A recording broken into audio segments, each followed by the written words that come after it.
Milton G5 on है। अभी ये स्टैंड बाई मोड में है। ये इसके वही फ्लो सेंसर हैं जो गैलीलियो पर लगे हुए हैं। अभी ये इसमें 2 मोड हैं, एडल्ट और पीडियाट्रिक। पीडियाट्रिक सेलेक्ट किया है, इसकी हाइट है और बॉडी वेट है। इसी तरीके से एडल्ट सेलेक्ट करेंगे तो इसकी हाइट है और बॉडी वेट है। उसके बाद स्टार्ट करते हैं। सीधा करें इसको।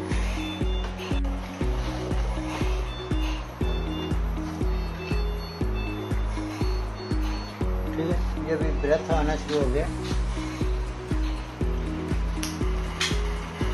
ये इसका टाइडल वॉल्यूम है, एक्सपायर टाइडल वॉल्यूम, और ये इसकी प्रेशर कर्व है और फ्लो कर्व है।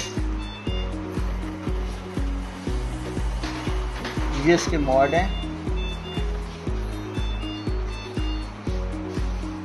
ये सारे मॉड अवेलेबल हैं और ये सारी टच स्क्रीन है। ठीक है, अभी ऑटो सेंसर की कैलिब्रेशन का अलार्म दे रहा है, लो ऑक्सीजन का अलार्म दे रहा है क्योंकि सेल नहीं है इसमें। और इसी तरीके से आपकी जो अलार्म है वो ये अलार्म का एरिया वो उस पर डिस्प्ले हो जाते हैं अलार्म। तो मिल्टन G5 ये उसकी लुकआउट है। डिस्प्ले आप इसकी घुमा सकते हैं, इसी तरीके से ऊपर नीचे भी कर सकते हैं।